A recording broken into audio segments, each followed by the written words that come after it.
Welcome to Spinning Back Clique, where each week here at MMA Junkie, we take a spin through the biggest stories in MMA. I'm your host, Gorgeous George, and with me as always, some of the sharpest MMA minds in the biz. Joining me this week, Mike Bond is back, stationed in Toronto, Canada. Nolan King, he's joining us from the other coast, Boston to be exact, and Goes from MMA Junkie Radio.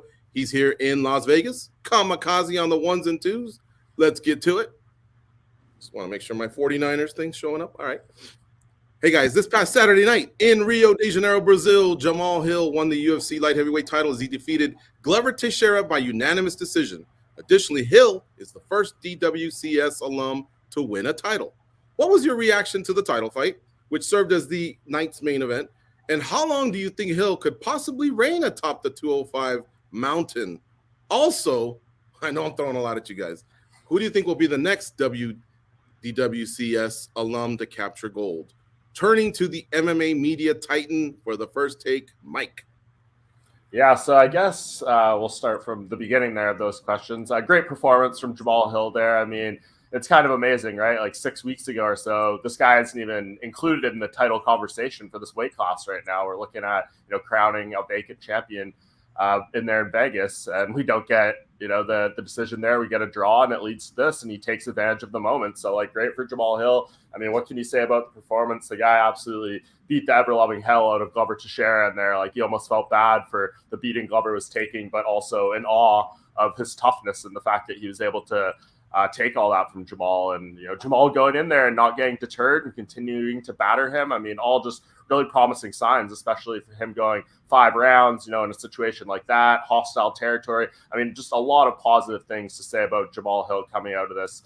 Took advantage of the moment, so props to him for that. As far as how long he can reign on top of this division, man, I really have no idea. We were doing at the start of this year predictions, who's going to be the light heavyweight champion by the end of 2023. I don't know.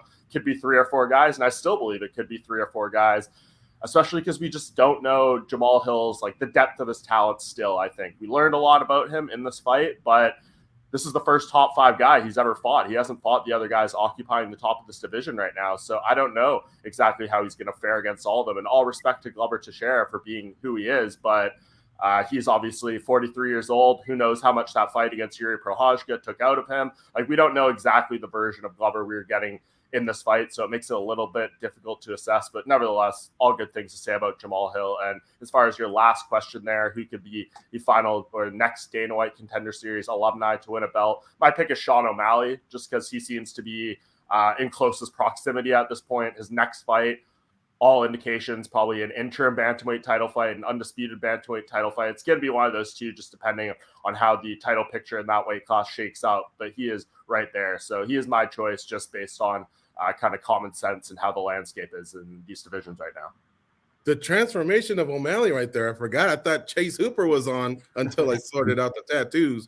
But good stuff from Mike. All right, next up here is Nolan King. Can you remember them all, Nolan? Yeah. Let's do it. I got a good memory. My reaction, personally, I was shocked. I'm not necessarily at the outcome, at the result. I thought that fight going into it could have gone either way, right? I think we knew what we were getting into. It could have been anybody's fight, but it's the way that Jamal Hill won that really surprised me. I mean, he showed some stuff that I had in any scenario ruled out. I thought his clinch game, his takedown defense from the start. I mean, he shut down Glover's takedown attempts, especially in those opening minutes, which I think was a huge confidence boost for him to be able to go out there, when the fight did hit the mat, to stay composed, do the right things, and get up to his feet. I think that's a tremendous amount of improvement that we saw from Jamal Hill in between fights. I think you don't usually see that. It's usually something that accumulates over somebody gaining experience, and maybe they get by with some of their skills while they take the bigger fights, and then they hit that stride of improvement. But he's there. I think it's kind of scary to think about what his potential is now. I mean, this division is in a weird spot. I think if you ask me about him versus Yuri or him versus Magomed Ankalaev head to head, who would win, I'd maybe lean towards the title challengers at this point. But with just that big stride that he took in going into this fight, I'm sure, talking to his team afterwards, Anthony Smith was a big part of that. Obviously they credited him a lot with the improvement. Also using a dietitian for the first time. If you take all that into account, I think it's scary, though, to think about how much better he can get if he continues at this clip. I understand some of the criticism. Some people saying he's still not the sharpest, or he fought Glover, who was older. But I mean, hey, this is the light heavyweight division. Has anybody been following along recently? Like, this isn't, the best point fighting, most technical. Everybody's on top of their A game. Like, sometimes the best fighters are the ones that are the champions. Get in kind of these sloppy wars, like we saw with Yuri versus Glover. So I think maybe people are. I think Jamal's getting his due, but at the same time, there's kind of this. The division's in a weird spot, and there might be better fighters out there, but the stride he took, I mean, it's who am I to doubt him? I think we're going to see a continued improvement from him. It's just a matter of how good he can get, how quick. Yeah, no doubt. He definitely, I thought he might need some possible seasoning at one point, but what the Smiths fight would bring. But he proved me wrong. He was ready for Glover, and he took on some of Glover's best offensive weapons, the wrestling, the jiu-jitsu, got mounted. Go ahead, Nolan, you want to chime in some more? Well, I was going to say, you asked me if I'd remember all those questions, and then I forgot the big one, which is who's the next Dana White's Contender Series fighter who I think is going to be a champion. And this isn't a knock on some of the guys that are contenders now. It's really tough, obviously, with timing and matchups and the way the division is. But I think Bo Nickel actually, might be one of the guys that gets it next. I mean, we think about this show's been around for 6 seasons, and they just had their first champion. So it's not an easy thing to do, but I think Bo will have a fast track kind of similar to like we saw with Alex Pereira. The thing is, though, I think that his skills right now in that division match up very well against a lot of the contenders. I mean, obviously he's a great wrestler. He's going to match up great with everyone. But when you have guys that are, pretty solid kickboxers at the top of the division, I think that it bodes well for him if they do give him that fast track. All right, let's turn it over to Goes. Goes, let me know if you need me to help you out with the questions. I know I threw a lot at you guys. Well, I mean, to start off, Jamal Hill, he looked incredible. I thought his fight IQ was very impressive, his toughness, even his technique. He improves from fight to fight, and that's what I like about him. And I feel like if he had that Anthony Smith fight, he would have probably improved more and would have been a better fighter fighting for the title. But things didn't work out that way, and at the end of the day, he was still able to capture the belt with the knowledge that he has now. Now, there were situations where, if you look at it, yes, it's one-sided, right, the scorecard. But Glover did have his moments, right? And he was able to fight through that, and I thought that's what was so important. There were some takedown attempts, and there were times where he got deep on there. And if you look at the division, maybe a really good wrestler could give Jamal problems right now. But like I said, he improves from fight to fight, so it's kind of hard to say what the limits are for this kid. But I think he's going to be fine. I think he's going to keep improving. I think he's going to maybe hold on to this belt at least for another year. I think I want to say 2 years ago, I made a list of 15 fighters that I thought would be pretty impressive coming up. He was number 1. Number 2 was Adrian Yanez. So he's going to be my pick for Dana White's Contender Series. But something is key in this equation. A lot of those guys need to pick each other off. I think Adrian, much like Jamal Hill, is improving. And I think if a couple of those guys pick each other off at the top, same deal. He could find himself maybe by the end of the year, start of next year, in a spot where maybe he could, right time, right place, capture gold. But for Dana White's Contender Series to produce a champion right now, I think that's a pretty big deal. We'll see who follows up. All right, and if I can play too, I know this might not go over well, but let me explain. Talia Santos. No, I'm not saying she's going to take out the bullet. She gave her one hell of a fight, right? But I think the bullet's got other fish to fry. So she's going to have the title defense against Alexa Grasso at UFC 285 March 4th. I get that. That'll be her 9th title, if I'm not mistaken, 9th title defense.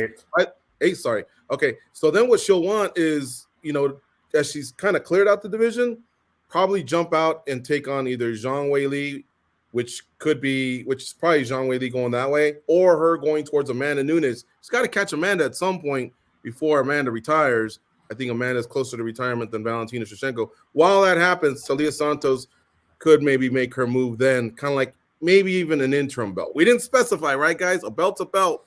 So, but I was really, really impressed with Talia Santos doing very well against one of the all-time greats. I would still take Valentina Shevchenko in the rematch. All right. Let's continue here. Next, we pivot to the co-main event where Brandon Moreno recaptured the UFC flyweight title. Doctor would not allow Davison Figueiredo to come out for round 4 due to an eye injury that was caused by a legal punch in round 3. Therefore, the fight ended via TKO. After 4 fights between the two combatants, we finally have closure, with Moreno winning the tetralogy 2-1-1. Were you satisfied with this final chapter? Do you expect a long reign from the Mexican champion? And by the way, Figgy now moves to bantamweight. Can he be a contender there? I know I threw a lot at you guys again. Sorry. Nolan, it's on you. Yeah, I mean, I think that the business is settled at this point. Who knows? Maybe the future will hold something different. Things will play out. Figueiredo will move back down, get on a streak. You never know what's going to happen in MMA. But I think for now, you know, we're at a point where that performance on Saturday was decisive, right? And when you have a decisive tiebreaker, there's no need to run it back again. I understand that sometimes there's that feeling as a fan that you got robbed if somebody gets, you know, if there's a doctor stoppage or whatever, just robbed from the experience of seeing 2 more rounds. But hey, I mean, people need to take into account that that's a punch that landed. That's something that Brandon Moreno did, kind of topping off a very solid, dominant performance. And I think this is a good place to end it. It seems like everyone involved is kind of at peace with it, right? I mean, Figueiredo's done with flyweight. This put a stamp on it for him. He's ready to begin, new ventures at 135, which I think is a smart move. I mean, reinvent yourself, get yourself a little bit more hype, a little bit more buzz. I mean, people won't necessarily, I think there's opportunities, right, when a guy makes a switch at a point like this in his career. So, good for him. I'm not sure how far he'll go, but I'm sure he'll be able to be competitive with the top 50, top 10 guys at 135. I think size might be a little bit of an issue, but he's a guy that's had some weight cut issues before. So, he's going to be able to find that bulk for sure. And then as far as Brandon Moreno goes, it's tough to tell right now how long his reign will last, but I feel pretty good about it. Like if we rolled around at the end of this year and he was still champion, I definitely would not be surprised. I think you got Alexander Pantoja waiting in the wings, kind of the hater of the flyweight division, kind of similar to where Pereira was with Izzy, right? Like he's just got Brandon Moreno's number, but those fights were so long ago. I think Brandon's gotten so much better that I don't necessarily view, this is not a knock on Pantoja. He's a great fighter. I'm not as necessarily concerned for Brandon, maybe as I was for Izzy, which that was still an upset. So I think Brandon's got to feel pretty comfortable. And I think if you have to ask me my prediction, I think he'll still be champ at the end of the year. All right. And can Figgy do well at bantamweight, Nolan? Yeah, I think so. I mean, I think so you can too. certainly be competitive with those guys. We've seen guys have success moving between those weight classes. I think it's not some of the weight classes, right? You move from 185 to 205 or 170 to 185, like you're giving up a lot of weight. But for a guy like him who's had weight cut issues, who was elite at 125, and this is not just some failed out contender. Like this guy was the champ. So I think he'll do well. How well will he become a champ there? Yeah. That one you'd have to twist my arm a little bit more to have those words come out of my mouth. Yeah, I've heard he weighs in more on fight night than some bantamweights do on fight night. So I think he can do well. Possible title contender. I don't know about champ though. That's a rough road. All right, go. Yeah, that's where I put him. Yeah, I agree. All right, goes. It's on you, man. Of course you don't want that fight to end the way it did. That part kind of sucked, especially with so much on the line. I was hoping to see a little bit more back and forth in that fight, and that fight was kind of one-sided. And I feel like if Joe Lunchpail showed up and didn't see the previous fights, he would probably be wondering, why are these guys fighting right now? They don't seem like they're in the same class, which is weird because Figueiredo, he won the first battle, which was the battle with the scale. He looked amazing going into the fight, but he just kind of fell a little flat in the fight, and that didn't really make too much sense to me. Brandon Moreno had a good strategy, and he's been able to do that. He's getting better and better every fight, and I like that about him. There are improvements in his game. So I do think he can reign for quite a long time. But, as Nolan said, that first test is going to be Pantoja. I agree. I think Brandon has grown more, but we never know mentally what something like that can do to you, right? If he gets over that hump, then yeah, I think he holds onto that belt for quite a while. But yeah, I think the kid's over the hump, dude. I really think he could hold onto that belt for a while. Figueiredo moving up, I think he could be decent. I think he can give some people problems. But when he gets to the creme de la creme, I think that's where the problem is going to be. But that's kind of for everyone, right? That's how cutthroat that division is.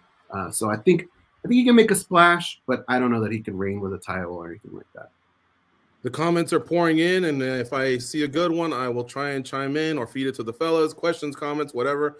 Here's one from Skyvies and El Daddy. He says, "Assassin baby, si se puede way."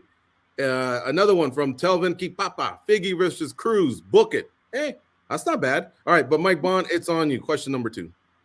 Yeah, obviously, I guess going to this fight first, I am satisfied with the way this ended. I know, a doctor's stoppage isn't necessarily the cleanest way to win or what we all want, but given how the fight was going, I think it was pretty clear Brandon Moreno was en route to victory there. If he was down, 2-0 or 3-0 on the scorecards or something that happened like this because he landed, a punch that just blew up his eye, I think we'd be sitting here having a bit of a different slant on this conversation. But as of right now, given the fact that Moreno was up 2-1 on all three scorecards, I believe, and it looks like if it was going to go to a fourth and a fifth round, he was going to have a pretty firm grip on that fight. I have no issues with the way this all ended. I think we have seen enough of these two fighting. Let's move on to something fresh, something new. And it's not like this is going to be something that's lingering. Figueiredo being willing to move up to 135, that kind of closes the door on this, in my opinion. As far as his ability to hang there, I mean, I do have some concerns about what Figueiredo can do at 135 pounds, mainly just because of his age. 35 years old, he's automatically one of the older fighters in this weight class. There's maybe like one or two guys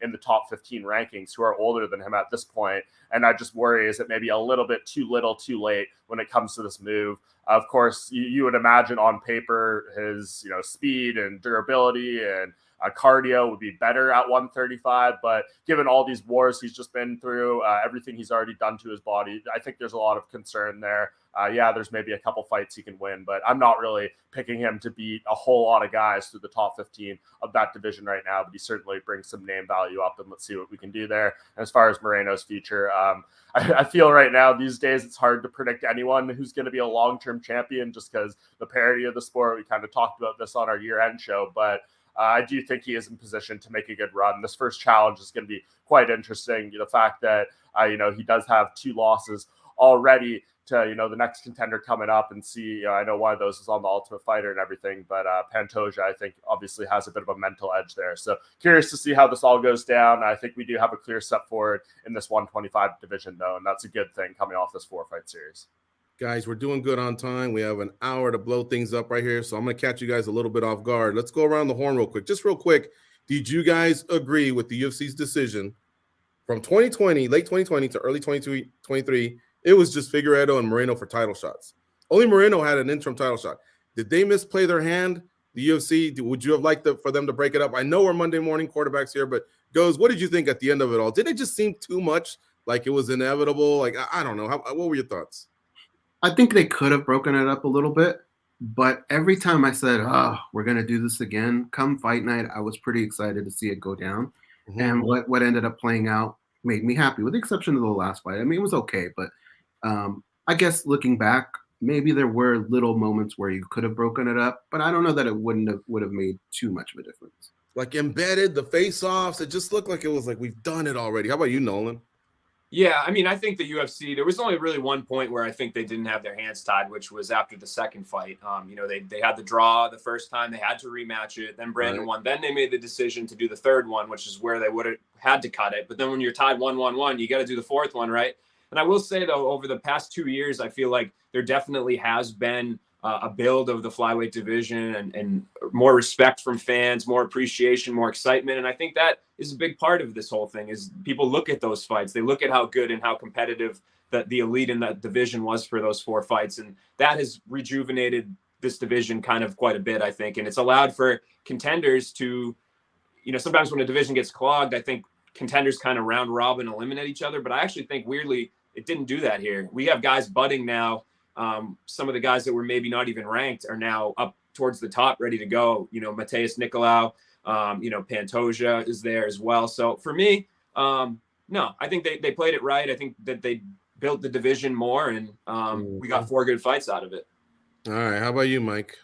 Yeah, I agree. I think it was for the best, honestly. Like, flyweight has been, drowning at different points. I thought this brought something unique and special to it, something we've never seen over the course of UFC history before, may never see again at this point. So I brought something that I think the division desperately needed. Yeah, I'm sure some guys, Pantoja in particular, is rather annoyed that he's probably, a year plus due for a title shot at this point, but it's just the way the cookie crumbled, man. It was such a unique moment and situation in MMA history. So I think the UFC had to take the ball and run with it in this scenario. So I'm cool with how this all unfolded, but I do think we're sitting here now very comfortable with how this all ended, and we're ready to just move on and put this whole thing in the past. Yeah, it just gave me a little bit of reminders of Junior versus Kane Part 3, where Kane takes him down again. You're like, oh man, like now you just want the fight to end. And I remember when they hadn't even fought at all, I couldn't wait for them to fight. But hey, that's just the way it rolls. Yeah, and it was perfect, right? Like obviously Figueiredo won the last fight before this one, and it was very close. So like the fights played out how they did. I don't think you can. Nolan kind of said it there. There was the one finish in fight number 2, and you could have been like, okay, we could roll it here, but Figueiredo, was who he was in the division at that point. I think it made sense to kind of do it. So it is what it is. I'm completely cool with how it all unfolded. Okay, let's go to topic 3. We're going to stick with the flyweight theme, and let's talk about the flyweight GOAT for a moment, Demetrious Johnson. What did you think of his conversation regarding fighter pay? Let me read off some interesting snippets from his recent live stream on YouTube.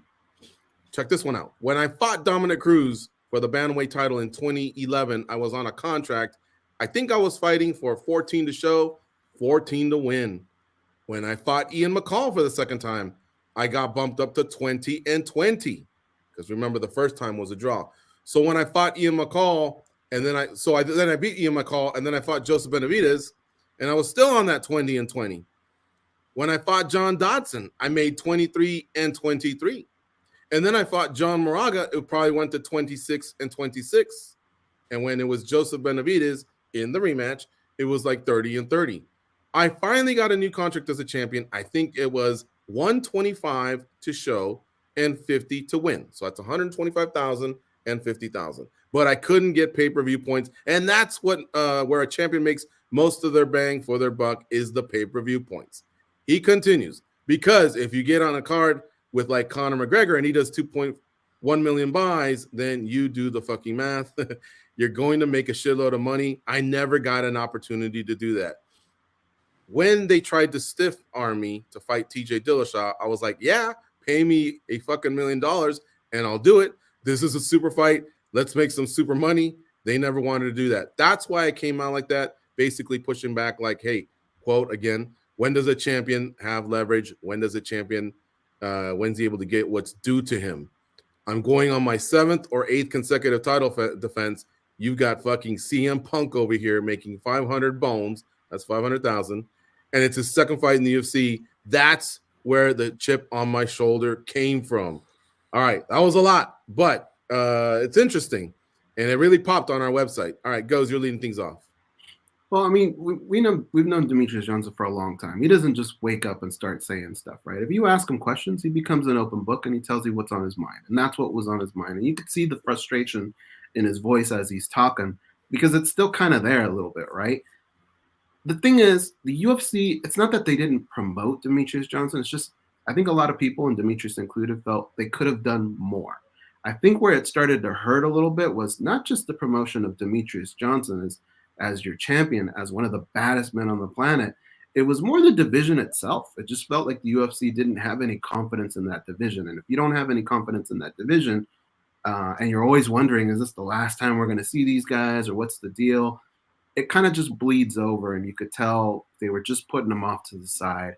And at the same time, Demetrious Johnson was, kind of a victim of his own success, right? He was buzzsawing through people. But if you look at overall what he did, he had finishes. He was exciting. He was a good personality. When you gave him the mic, he did great things. His little celebrations were hilarious.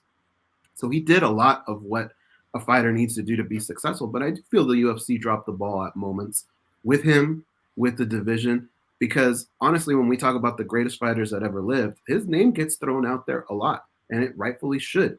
So I'm kind of with him on this one. I think he did deserve a little more. Now, did they have to break the bank for him? Probably not, because there are stats that will probably back up the UFC as far as pay-per-views and stuff like that. But nobody's saying that you got to throw millions and millions at him. Just, I think he deserved more.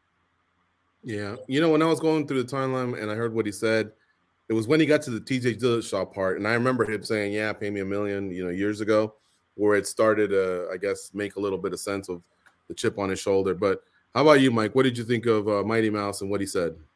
Yeah, a lot of layers to this one. I guess going back to what you just said there about like the TJ Dillashaw fight, Demetrius was in an interesting spot, right? Like I know he mentioned, you get a cut of the pay-per-views and things like that, but they were putting him in rough situations where he was headlining cards or co-headlining against a title fight that wasn't all that great. So as far as I recall and what was being said and reported at the time, he wanted a contract that was guaranteed pay because he was never able as a headliner on his own to hit the thresholds where he would start getting percentages of the pay-per-view buys where the real money comes in. And he mentions, being a co-main event on a Conor McGregor card or a John Jones card or something like that. That is where the huge money comes in. Look at someone like Tyron Woodley or Joanna Jacek.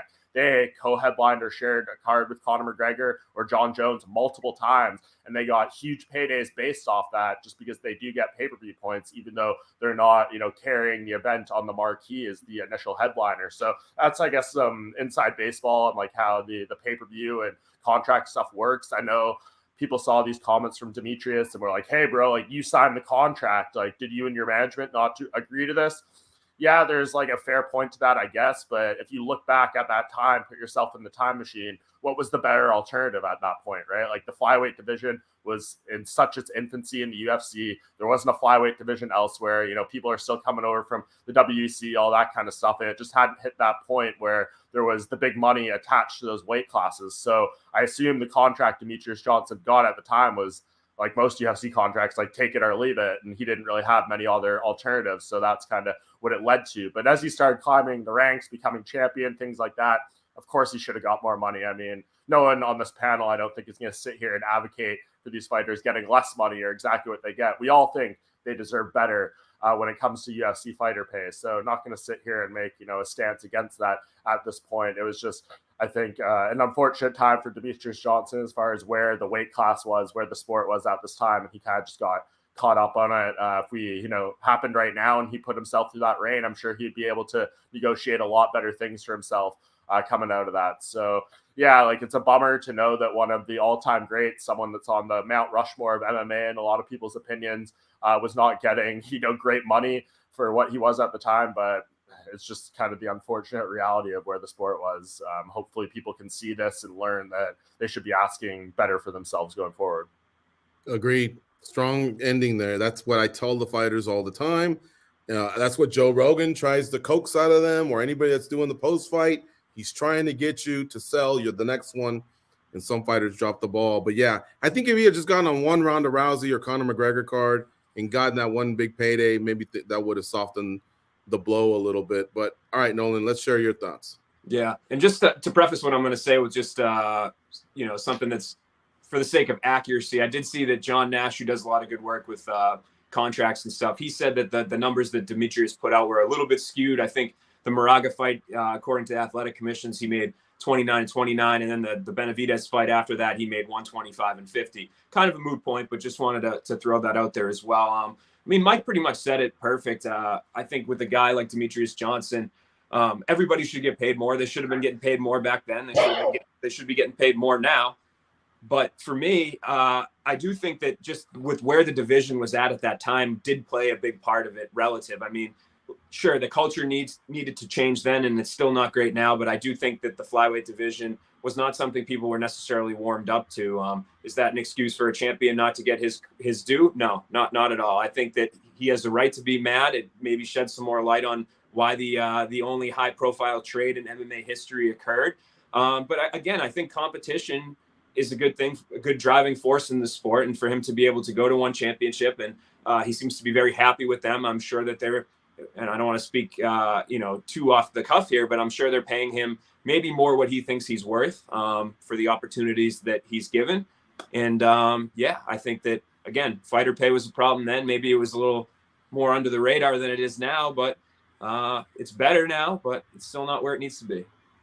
Yeah, there's a lot of fault to go around as far as like where Demetrius's star power and his selling ability and stuff was like at his peak. The UFC, as you say, we look at these numbers, things like that. It's hard for us to take the whole thing seriously, the division seriously, the champion seriously, when they're not treating him seriously as a champion as far as paying him right and promoting him right and all that stuff. And they could have done a lot more with, the whole gaming element of DJ, his whole personality and everything like that. They could have done more to maximize that in the moment. He could have done more himself to maximize himself in that moment. So like, not everyone played their hand perfectly there, but yeah, like I don't think anyone can sit here and look at the numbers that he said, what Nolan said there, as far as some potential discrepancies. None of it is great. So hopefully like a learning lesson for the entire sport.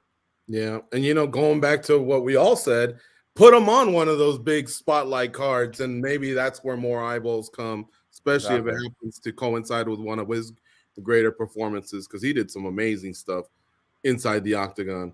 All right. So I'm in the pivots, man. We're going to pivot money to money talk. Some more money talk.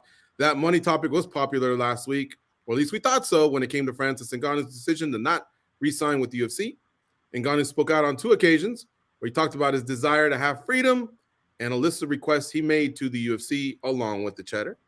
Right of sponsorship, health insurance, fighter advocacy. Those were 3 of the ones of a few others that he discussed, some that which he revealed, some he didn't. What were your reaction to his revelations? Of those demands, which ones did you feel strongly about? Maybe one, maybe plural, I don't know. By the way, will the winner of the Jones-Gane fight be the #1 heavyweight in the world? The beam up, if you will. Let's discuss. Mike, it's back on you. Whew, yeah, another one where there's a lot to unpack, right? As far as like the revelations from Francis, I mean, like good for him for standing up and asking for what he wanted in these negotiations. I think, those 3 items you listed there, probably not many of them very realistic. Maybe the closest one is being able to get like some of his own sponsorship. If you get the UFC to agree to put, 1 or 2 patches of your own on your shorts or your walkout shirt or banner or something like that, maybe that would be possible. But like healthcare for the entire roster, like, man, what a commendable, respectable thing to throw out there, but obviously, not going to happen. Maybe you might be able to get it for yourself and your family, but for 600 plus UFC fighters and all their families, like, I don't know about that. And then, having like a rep in negotiations and board meetings and stuff like that, that was an interesting one too. I'd like to know more about what exactly he meant by that. Former UFC PR man, Ant Evans, said on like the Ringer MMA show with Ariel Helwani and those guys, like it's kind of interesting how Francis was trying to push to have like a representative in all meetings on behalf of the fighters when he went into negotiations himself without a manager representing himself. That was kind of like an interesting kind of distinguishment there as far as like, what he did in his own negotiations than what he wants for everyone else. But either way, like all these things, I don't think you can look here and be like, hey, like terrible idea for Francis. And maybe him pushing for all those collectively easily blows up the deal in the snap of the fingers. But he said himself, he wasn't looking for all those. He just wanted some middleweight, like, it was kind of a shoot for the stars, but I'm willing to land on the moon type of thing. Like, give me one of those things and maybe I'll be happy enough, feel like I'm not, giving up everything here, and I can go forward and be like, hey, I got this little extra thing from the UFC that no other fighters are able to get, et cetera, et cetera. I just don't think Francis, after everything he went through, was willing to sit there and sign like a standard UFC contract. I don't feel that would have given him the satisfaction that he went through this entire thing and got like something that made it worthwhile in his own mind. So I think there was probably a lot of starting and stopping points when it comes to the negotiation. He said they were willing to give a little flexibility and that they were willing to do like a 3-fight contract, which is not very common as far as like UFC fighters. It's usually, 4, 6, the 8 that John Jones allegedly signed. So, good on Francis for doing what he felt he needed to do to try to make this negotiation work. It didn't happen and they moved on. Not all things are going to work out perfectly here. It's just happens to be one of the most high-profile fighters in the sport, and he leaves, and we'll see what he goes on to do now. Tyson Fury throwing out this possibility of like a hybrid fight. Mike Tyson is the referee. That seems quite compelling in its own. And then, every MMA organization out there is going to be trying to get Francis's services. And to answer your last question there, I do not think that he should be dethroned of that #1 heavyweight tag until he decides to leave the sport and like go box, and we don't know what his future in MMA is. Then you could be like, hey, this guy's competing elsewhere, let's take him out of the rankings or something for now. But if he's still fighting, if he's still being active, I think he needs to lose to take that. Yeah, if John Jones and Gane fight, the winner of that comes out, they fight, Stipe and then Curtis Blades, and then whoever, someone consistently wins that fight, and Francis is fighting, guys you barely ever heard of in PFL for the next year. Like, yeah, this is going to become a real negotiation or a real discussion as far as who should be number one. But if just the winner of Jones and Gane, whoever comes out of that, I don't think they should automatically leapfrog Francis, especially with the head-to-head fight between Gane and Francis, and then the fact Jones would only have one win in the past 3 years. So I'm not willing to entertain that discussion yet, just because Francis is no longer a UFC fighter. I don't think he deserves to be stripped of that tag in addition to his championship belt. And that's what stings. The UFC doesn't have the baddest man on the planet on their roster. But yeah, this fight's happening too soon for the winner to have that classification. I mean, John Jones would have to mop up Cyril Gane for us to maybe even start a conversation in regards. You can't give the guy the best heavyweight in the world tag with one fight. I mean, come on. Yeah. And then to clear up a little bit of what Mike said, and Mike, I'm going off memory. You have better memory than me. So Tyson Fury said, in a cage, he said 4-ounce gloves, Queensberry rules, which means using boxing rules, and Mike Tyson as the referee. I believe that was what he pointed out, right? That actually intrigued me a little bit as an MMA fan who isn't usually too happy about our guys fighting in the squared circle. These kind of rules seem to like level things out a little bit. Yeah, and I think the big boy money was another one of his quotes that's probably the most attractive thing for Francis. It'll be interesting. We'll see what happens when they actually negotiate it, what comes to pass as far as rules and things like that.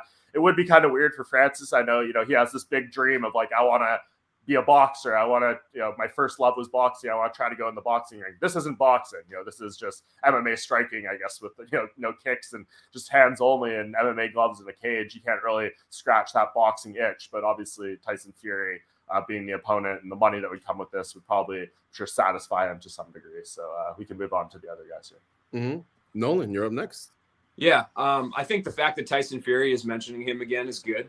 That was kind of a concern I had, right? If Francis went into free agency and then goes to explore the boxing world and some of these big names don't necessarily even have any interest. I mean, next scene, Francis is fighting a guy that's, a top 8 or 9, 10 heavyweight that's got a little bit of name recognition and goes out in his boxing debut and loses. That would have just looked like a really bad miscalculation. So for me, I'm not sure what kind of road Francis wants to take to a money fight. If he just wants to do it right off the bat, I honestly think if Tyson Fury, who I don't know how much we can trust him talking about which fights he does and doesn't want and contract negotiations, whatnot. But if he is honest and he does want this fight, I mean, I kind of think that Francis should pounce on it. I know it's not necessarily ideal to jump in for your first major boxing fight against the best heavyweight boxer in the world and one of the best of all time. But at the same time, go grab the bag that you left the UFC for. I think that there's a point to be proved there. I think it'll be interesting to see what kind of MMA opportunities come around for him. I don't know who's out there who could even really fight Francis Ngannou in MMA. I think that that's kind of an issue for him working against him in the MMA department. But I'm sure he's going to get paid, which is great. I'm sure that he's going to explore the boxing world, which is great because he's doing the things that he wants to do and he's made a stand. I think nobody's going to sit here, like Mike said, and say that it's not commendable for him to stand up for what he believes in and make a business decision that, it has his best interests in mind. I think we've said for years and years that we need, it's cool when a fighter that's mid-tier comes up and talks about fighter pay and then they fizzle out of the UFC, but we always said that there needed to be bigger names that would take these sort of stands. So we've seen it with Diaz recently. We've seen it with Francis. Who knows? This is still kind of a little bit of an experiment in this day and age of how these guys will do on the market. But who knows what kind of precedent this is setting or motivation or inspiration this is giving other guys to do a similar thing. So I think it'll be very interesting because the UFC brand's not going anywhere. We know the machine that it is. They can lose a champion here. They can lose a champion there. But if this becomes a regular thing, it would be very interesting for me to see if there were any sort of institutional changes actually made. Mm-hmm. All right. There's a comment from the chat from Mark Fellows. He says, if the UFC offered Ngannou $8 million per year, it's disappointing that he left. Anyway, good luck to him. Ngannou, kind of co-sign what Dana had said about that $8 million figure. A lot of money that was offered to Lesnar, but he really kind of wanted to win some of those little mini battles, the ones I just described earlier. That's kind of what he said, right? Sponsorship, those things that he was like, I was bringing those things up and they just kept throwing more zeros on and trying to get me to shut up by just adding more money, and just said, hey, take this pile of money, go away, be happy, and go. And that, as I said, Francis seemingly didn't want to leave that negotiation without feeling that besides some money, he was able to get something back from the UFC that maybe they didn't want to give. Yeah, and I think you have to give respect to that, and hopefully I've heard from some fighters that really, really applauded him for kind of going to bat on their behalf. He at least started it. Let's see if someone can continue it. Goes, it's your turn. Well, I think when we talk about this, we always say for change to really happen, it's got to happen at the top, right? And this is as top as you can get, the heavyweight champion of the world. Maybe we won't see those repercussions now, but I think over time we might see some stuff come from this. It was kind of frustrating, as Mark Fellows in the chat said. Like, it's frustrating because it felt like it wasn't that far off, right? Like, just one change, one little thing of what Francis was talking about. Like, we can't diminish what some of these things, the value of some of the stuff that he was asking for. One sponsorship patch, right? Have you ever seen what sponsors give people like a Cristiano Ronaldo or a Lionel Messi or a LeBron James? Like, who knows what that could have transferred as far as money for Francis Ngannou to make up for some of that pay that he felt like he wasn't getting. And that's something that could go across the board. And it's not like we would all look at the Venom shorts and go, is this NASCAR all of a sudden, right? It's just one patch. I think that UFC could have maybe conceded on something like that. And I think another frustrating thing is, like, when you bring up Brock Lesnar and what he was making, man, that was a long time ago, right? Are we going to be paying people what we paid them 10 years ago or something? Like, things have to evolve, and I could see the frustration that Francis Ngannou has. I could see it carry over to other people, and for the UFC, it's like, all right, if you want to be considered one of the big boys like NFL, MLB, you never see any of the big dogs there leave and go other places, right? And when it starts to add up, right, when you can't convince Khabib to stick around, when Nate Diaz says deuces, he's out of here, right? Like, those just aren't really good looks. And now the heavyweight champion of the world taking off, it's just not a good look for the company. But I don't think all is lost. Like, I think he will go. I think he'll fight Tyson Fury, whatever that is. I do like those extra rules. That sounds pretty interesting. If that happens, great, and he will make a lot of money doing that. But it all depends on what's left for the winner of Ciryl Gane and John Jones, right? Like, I don't really think either one of those guys could say they're the baddest man on the planet. John Jones, if he absolutely wrecks Ciryl Gane and then maybe does it to the next guy, then you can maybe start to talk a little bit about it. But definitely not Ciryl Gane, because the first thing we're going to point to is Francis Ngannou just beat him. So I think if you're the UFC, you want to have the baddest man on the planet, and I feel like eventually this will all be fixed. But it's going to take some time, and I applaud Francis Ngannou for what he's done so far, for not just him, but for the rest of the roster. Yeah. On the fighter advocacy front, I will say I've always thought there's some layups out there that I think the UFC can do, which they kind of have already done. But this time they could almost make it feel like, hey, we're doing something for the fighters. In the past year, 2022, there's probably like 3 or 4 cards, and Mike would probably know, where Dana White goes, I bonused all the finishers. You know what I mean? Maybe they could introduce something like that. Maybe, Francis could say, hey, all of us would like for you to add a 5th $50,000 bonus, or a 3rd or 2nd cornerman ticket and hotel. Those little things that, just kind of gnaw at the fighters here and there, where if they feel like they're getting some W's, gaining traction, getting, more, for what they're worth, then I think that would kind of quell the waters just a little bit. Obviously, we're not going to get to 50% anytime soon. 50% for the revenue split with the company and the fighters. That's what you see in major sports.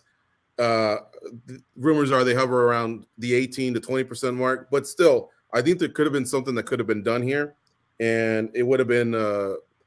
I don't know if triumphant would have been a word, but I just think it would have been well received by the fighters, because it's progress, and instead it got stopped. I think it that points to maybe the underlying issue of why this all failed. Like, the UFC isn't going to break its business model and its practices over one fighter. They're not going to cave to the demands of one fighter to benefit the entire roster if it changes the complexion of how they run their whole business and their bottom line. So I think that's ultimately what it comes down to too. Like, Francis Ngannou was trying to advocate for more than himself, and in that situation alone, he didn't have enough power to make that happen. If this happened early last year, and say maybe when they were all champions, Francis Ngannou, Kamaru Usman, and Israel Adesanya all came together and made these demands to the UFC, maybe we're having a different conversation. That's a different ballgame. But it seems like that window has passed. Izzy got his new contract that he claims was going to change, the fighter pay situation for future generations of fighters. I asked him a follow-up question the fight after that about what that really meant. He didn't seem to have a great answer. We haven't seen anything that really seems to change based on the contract Izzy signed for anyone else. So I don't really know what he meant by that. I'm sure he got his and it was beneficial to him. But if you want to see greater change, it's going to take more than one person alone. And Francis Ngannou said that himself in that interview with Ariel Helwani. A collective effort is what it'll take. A huge collective effort. All right, we got to move on. So topic number 5. This past Wednesday, Power Slap debuted on cable TV, TBS to be exact. The premiere episode, Power Slap, Road to the Title. It was an hour long. Its focus was on introducing all the players involved, the execs, including UFC President Dana White, listed as the founder, Hunter Campbell, UFC executive. He was the matchmaker. They had 2 notable slappers, I guess, who will coach veteran and up-and-coming slappers in a similar setting as The Ultimate Fighter. Notable refs could be seen as well. Jason Herzog, Chris Towney, Mark Smith are the ones I recognize. What was your reaction to the episode 1? Are you in for episode 2? Maybe the whole season, or have you already abandoned ship? Nolan, go. Yeah, I mean, I watched it. I was making dinner the other night. I had it on in the background, but I go into everything with a little bit of an open mind, even when I think that, I'm not going to like something or that I think something's gross. And I have to say that this actually exceeded my expectations of just being wrong. I think that not only was there the impact, right, of the super slow-mo slaps and people taking just damage to the brain, but I also think the moments of like the recovery or the attempted recovery, like that shit was beyond that was just way past the point of the threshold of what should be overseen by a commission and say that it's safe. Like it just represented, the whole thing just represented a failure to me. And I know people are going to say, oh, well, you're talking about the TV ratings that came out or whatever. I don't know too much about ratings, but for me, it's a failure that the system allowed for this to happen. I mean, we have a system in place with these commissions that is supposed to oversee what promotions are doing so that people don't get hurt. So it's inherently a feature of the fight sport that people will try to push those limits, right? And you need to have somebody to push back. That's the reason that this whole system exists. So for a commission like Nevada to allow this to happen and giggle about it on the calls that we were on, and say that, they trust that, well, we're going to let this happen because we trust the people that are running it. To me, that shows a failure and breakdown of the system as a whole. Like, what is the point of you even being there if you're going to ask Hunter Campbell, well, you're going to make sure nobody dies, Hunter? Like, isn't that your job as the commission to make sure nobody dies, that nobody's, no promotions are doing stuff that put people in some serious harm? And I know people will say, well, there's knockouts in MMA. People get head kicked. People get kneed. There's fights in Japan where people get stomped. But I think that there has to be a line drawn, right? And for me, the thing that I watched on Wednesday just seemed to me like an almost like an enjoyment of just mutilation. Just like, oh, look at the brain damage. Like that was the enjoyment. That was the fun. The reactions from Dana and them while the girl's doing somersault over, getting up off the ground, scraping herself off the ground and doing a somersault because she's so screwed up from getting smacked. Just for me, like, as somebody that you guys know me, I'm not sitting around complaining. I'm not losing sleep over a lot of this stuff. I care about it. But I think that, oftentimes there has to be a limit to how much you care. For me with this, I just think it just seems like such a failure. It seems like something that is setting combat sports back. It's setting the UFC's brand back. And I just think it's something that, I'm not sure how long it's going to last. Because the other thing is, too, we see the numbers. We see how much people care about this. And I don't necessarily think that it's clicking with fans either. I mean, most of the comments on the few things that we have put out about it have been most of people complaining about it and trashing it. So I'm not sure what the shelf life is going to be, but I think honestly that the commission that's allowing this should be pretty ashamed of themselves. That's my bottom line about this whole thing. You watching episode 2? No. Okay.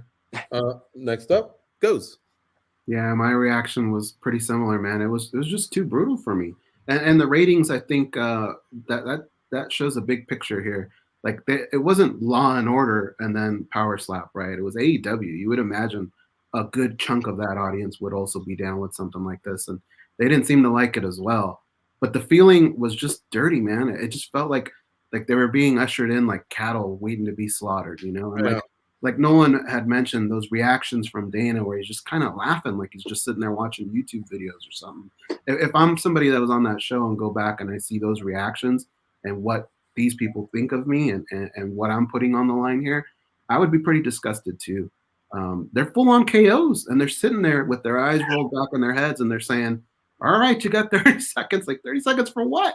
There's no way nobody's going to recover. Like it doesn't really fall within the guidelines of what we've been seeing in other sports. Yeah. It's very unpleasant to watch.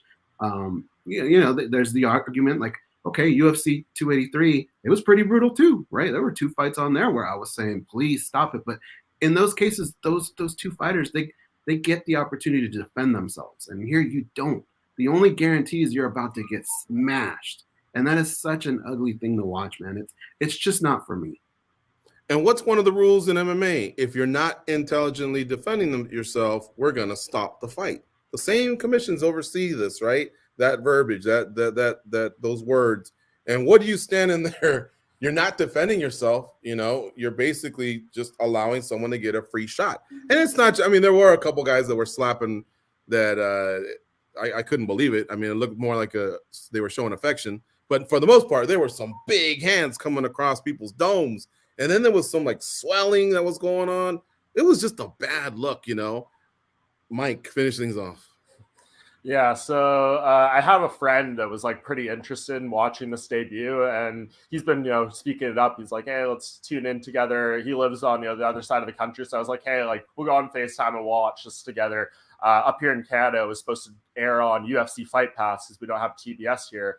We go to the UFC Fight Pass app, and it's nowhere to be found. Haven't been able to find it. Still can't find it up there. So I haven't seen the whole episode in full, but I've seen the clips on Twitter. I've seen The Ultimate Fighter. So I feel like I've seen it all already. I've seen enough of the show to make an assessment and seen the reaction. And obviously, I think I can't say it better than these two. It's not my cup of tea. I'm not interested. I think that AEW rating had around 900,000 plus people, and they retained around 230K or something. So I think that goes to show that it dipped off pretty good, and there's not people running their TVs to watch this. And I think it's probably going to stay that way. You go historically, people tune into a debut episode out of like intrigue and a lot of the stuff that Nolan was saying, and then it usually falls off at least a little bit.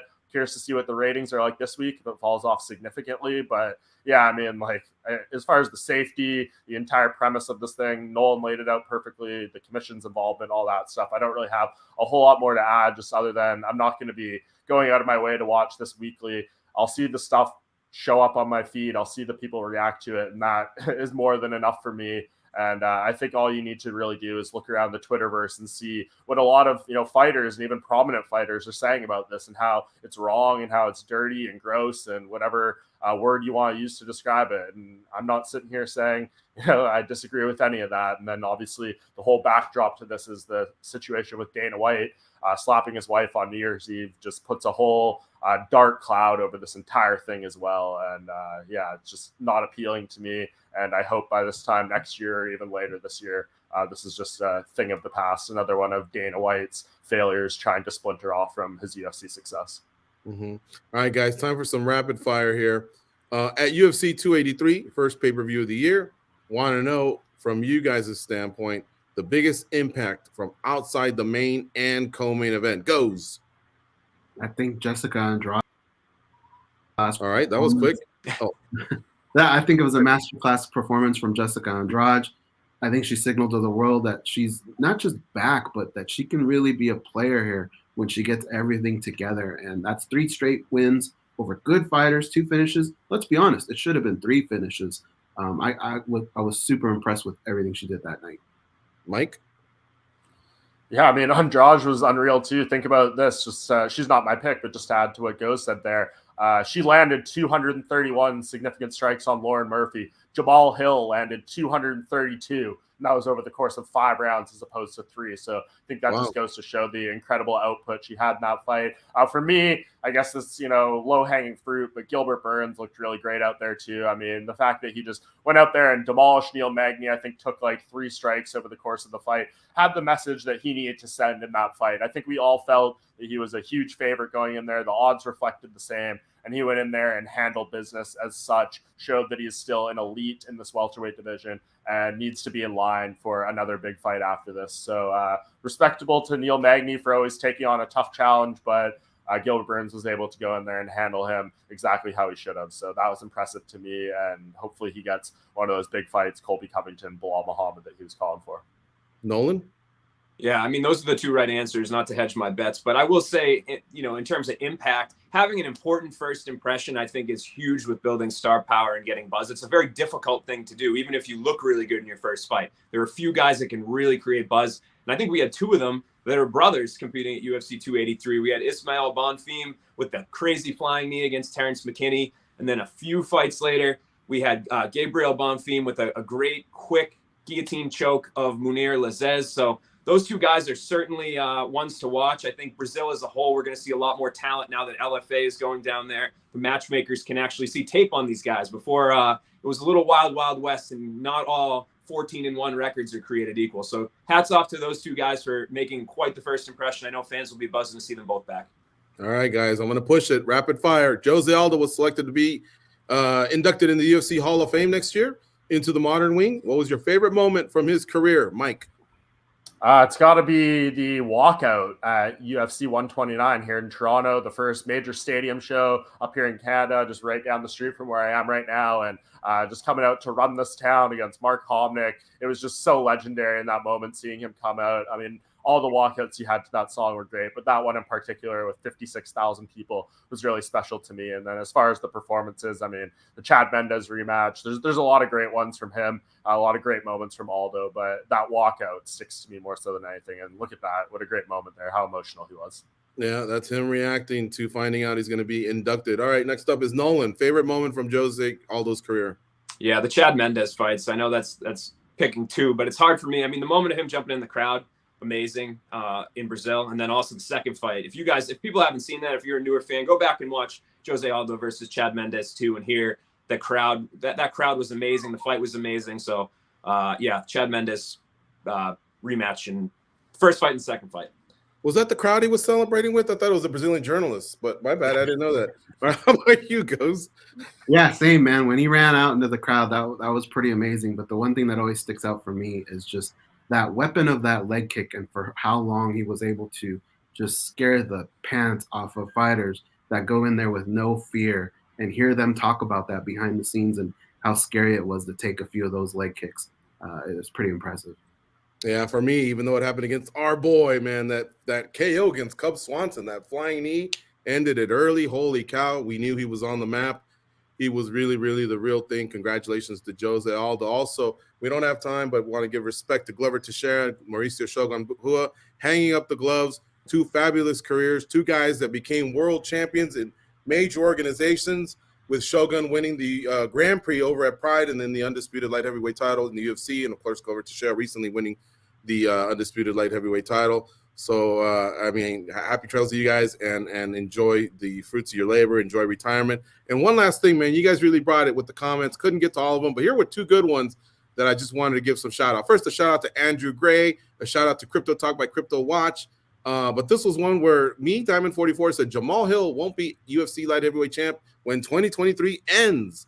And then another one here was Telvin Kipapa. He says, to be honest, I see the UFC light heavyweight title being tossed around like it did back in 2007 to 2010. I think that was Forrest Evans and Quinton, maybe. Rampage, I forget. Yeah, it got moved around. So that was really, really a good pull from the past by Telvin.